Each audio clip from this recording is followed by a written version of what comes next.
Lahore central jail में 23 मार्च 1931 की शुरुआत किसी और दिन की तरह ही हुई थी। फर्क सिर्फ इतना था कि रात आई जबरदस्त आंधी सुबह होते होते सुहानी ब्यार में बदल गई थी। लेकिन जेल के कैदियों को उस समय थोड़ा अजीब सा लगा जब 4 बजे ही वार्डन चरत सिंह ने उनसे आकर कहा कि वो अपनी अपनी कोठरियों में चले जाएं। उन्होंने इसका कोई कारण नहीं बताया। उनके मुंह से सिर्फ ये निकला कि ऊपर से आदेश है। अभी कैदी सोच ही रहे थे कि माजरा क्या है। जेल का नाई बरकत हर कमरे के सामने से फुसफुसाते हुए गुजरा कि आज रात भगत सिंह, राजगुरु और सुखदेव को फांसी दी जाने वाली है। जेल के कैदियों ने बरकत से मनुहार की कि वो फांसी के बाद भगत सिंह की कोई भी चीज उन्हें ला दे, ताकि वो अपने पोतों पोतियों को बता सकें कि कभी वो भी भगत सिंह के साथ जेल में बंद थे। बरकत भगत सिंह की कोठरी में गया और वहां से उनका पेन और कंघा ले आया। सारे कैदियों में उस पर अधिकार जताने की होड़ सी लग गई। आखिर में इसके लिए ड्रॉ निकाला गया। अब सब कैदी चुप हो चले थे। उनकी निगाहें उनकी कोठरी के सामने होकर जाने वाले रास्ते पर लगी हुई थी। भगत सिंह और उनके साथी फांसी पर लटकाए जाने के लिए उसी रास्ते से गुजरने वाले थे। एक बार पहले जब भगत सिंह उसी रास्ते से ले जाए जा रहे थे तो पंजाब कांग्रेस के नेता भीमसेन सच्चर ने ऊंची आवाज कर उनसे पूछा था, आप और आपके साथियों ने लाहौर षड्यंत्र केस में अपना बचाव क्यों नहीं किया? भगत सिंह का जवाब था, इनकलाबियों को मरना ही होता है, क्योंकि उनके मरने से ही उनका अभियान मजबूत होता है, अदालत में अपील से नहीं। वार्डन चरत सिंह भगत सिंह के खैर ख्वाह थे और अपनी तरफ से जो कुछ बन पड़ता था उनके लिए करते थे। उनकी वजह से ही लाहौर की द्वारकादास लाइब्रेरी से भगत सिंह के लिए किताबें निकालकर जेल के अंदर आ पाती थी। भगत सिंह पर खासा काम करने वाले चमन लाल अपनी किताब भगत सिंह डॉक्यूमेंट्स में लिखते हैं, भगत सिंह को किताबें पढ़ने का इतना शौक था कि एक बार उन्होंने अपने स्कूल के साथी जयदेव गुप्ता को लिखा था कि वो उनके लिए कार्ल लीबनेक की मिलिटरिज्म, लेनिन की लेफ्ट विंग कम्युनिज्म और अपटन सिनक्लेयर का उपन्यास द स्पाई कुलबीर के जरिए भिजवा दे।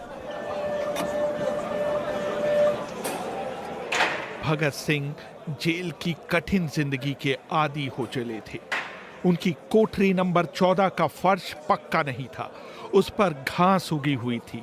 कोठरी में बस इतनी सी जगह थी कि उनका 5 फीट 10 इंच का शरीर बमुश्किल उसमें समा पाए। भगत सिंह को फांसी दिए जाने से 2 घंटे पहले उनके वकील प्राणनाथ मेहता उनसे मिलने पहुंचे थे। मेहता ने बाद में लिखा था कि भगत सिंह अपनी छोटी सी कोठरी में पिंजड़े में बंद शेर की तरह चक्कर लगा रहे थे।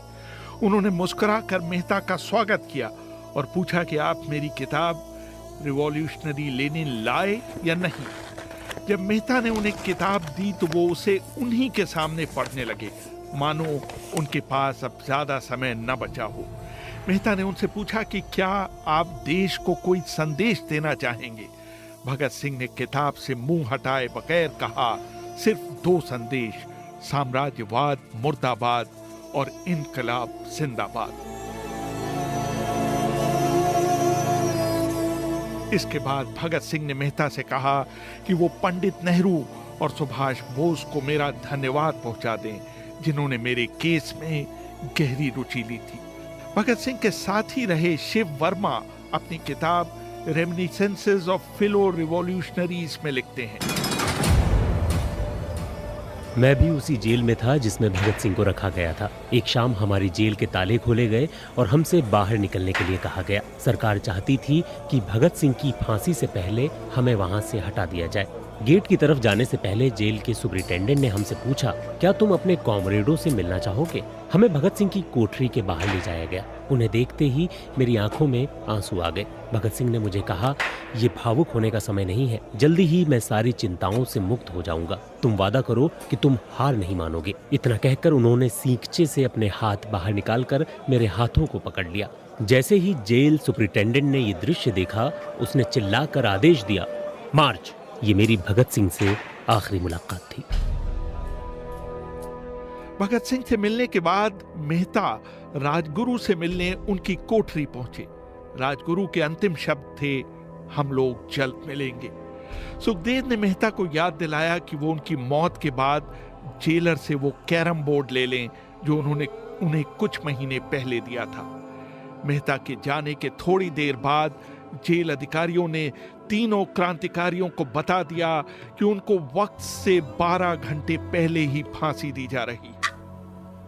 अगले दिन सुबह 6 बजे के बजाय उन्हें उसी शाम 7 बजे फांसी पर चढ़ा दिया जाएगा। भगत सिंह मेहता द्वारा दी गई किताब के कुछ पन्ने ही पढ़ पाए थे। उनके मुंह से निकला, क्या आप मुझे इस किताब का एक अध्याय भी खत्म नहीं करने देंगे? भगत सिंह ने जेल के मुस्लिम सफाई कर्मचारी बेबे से अनुरोध किया कि वो उनके लिए उनको फांसी दिए जाने से एक दिन पहले शाम को अपने घर से खाना लाए, लेकिन बेबे भगत सिंह की ये इच्छा पूरी नहीं कर सके क्योंकि भगत सिंह को 12 घंटे पहले फांसी देने का फैसला ले लिया गया और बेबे को जेल के गेट के अंदर घुसने ही नहीं दिया गया। थोड़ी देर बाद तीनों क्रांतिकारियों को फांसी की तैयारी के लिए उनकी कोठरियों से बाहर निकाला गया। भगत सिंह, राजगुरु और सुखदेव ने अपने हाथ आपस में जोड़े और अपना प्रिय आजादी गीत गाने लगे। कभी वो दिन भी आएगा कि जब आजाद हम होंगे, ये अपनी ही जमीन होगी, ये अपना आसमां होगा। फिर इन तीनों का एक एक करके वजन लिया गया। सबके वजन पहले से बढ़ गए थे। इन सब से कहा गया कि अपना आखिरी स्नान करें। फिर उनको काले कपड़े पहनाए गए, लेकिन उनके चेहरे खुले रहने दिए गए। चरत सिंह ने भगत सिंह के कान में फुसफुसाकर कहा कि वाहेगुरु को याद करो।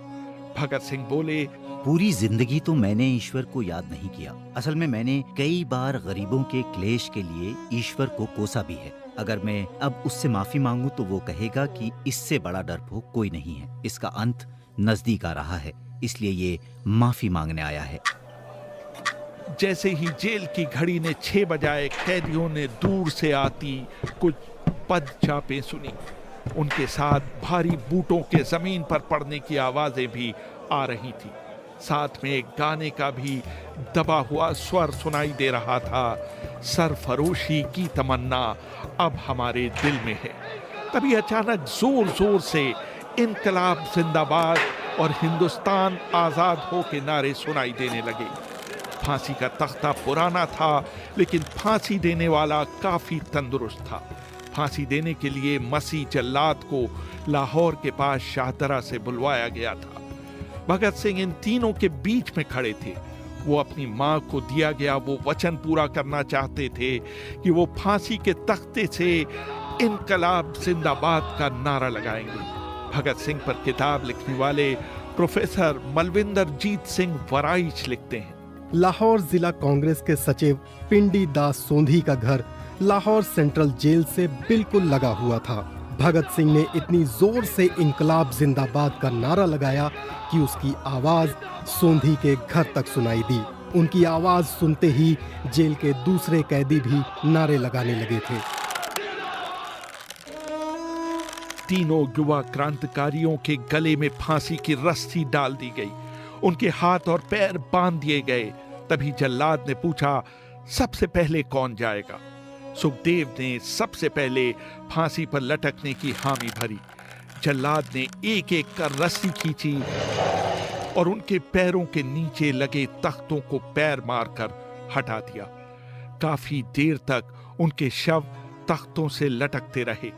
बाद में उन्हें नीचे उतारा गया और वहां मौजूद डॉक्टरों लेफ्टिनेंट कर्नल जे नेल्सन और लेफ्टिनेंट कर्नल NS सोधी ने उन्हें मृत घोषित किया। कुलदीप नैयर अपनी किताब विदाउट फियर में लिखते हैं, एक जेल अधिकारी पर फांसी का इतना असर हुआ कि जब उससे कहा गया कि वो मृतकों की पहचान करे तो उसने ऐसा करने से इनकार कर दिया। उसे उसी जगह पर निलंबित कर दिया गया। बाद में एक जूनियर अफसर ने ये काम अंजाम दिया। पहले योजना थी कि इन सब का अंतिम संस्कार जेल के अंदर ही किया जाएगा, लेकिन फिर ये विचार त्यागना पड़ा क्योंकि अधिकारियों को आभास हुआ कि जेल से धुआं उठते देख बाहर खड़ी भीड़ जेल पर हमला कर सकती है। इसलिए जेल की पिछली दीवार तोड़ी गई। उसी रास्ते से एक ट्रक जेल के अंदर लाया गया और उस पर बहुत अपमानजनक तरीके से उन शवों को एक सामान की तरह फेंक दिया गया। पहले तय हुआ था कि उनका अंतिम संस्कार रावी के तट पर किया जाएगा, लेकिन रावी में पानी बहुत ही कम था, इसलिए सतलज के किनारे शवों को जलाने का फैसला लिया गया। उनके पार्थिव शरीर को फिरोजपुर के पास सतलज के किनारे लाया गया। तब तक रात के 10 बज चुके थे। इस बीच उप पुलिस अधीक्षक कसूर सुदर्शन सिंह कसूर गांव से एक पुजारी जगदीश अचरज को बुला लाए। अभी उनके शवों में आग लगाई ही गई थी कि लोगों को इसके बारे में पता चल गया। जैसे ही ब्रिटिश सैनिकों ने लोगों को अपनी तरफ आते देखा, वो शवों को वहीं छोड़कर अपने वाहनों की तरफ भागे। सारी रात गांव के लोगों ने उन अधजले शवों के चारों ओर पहरा दिया। अगले दिन दोपहर के आसपास जिला मजिस्ट्रेट के दस्तखत के साथ लाहौर के कई इलाकों में नोटिस चिपकाए गए, जिसमें बताया गया कि भगत सिंह, सुखदेव और राजगुरु का सतलज के किनारे हिंदू और सिख रीति से अंतिम संस्कार कर दिया गया।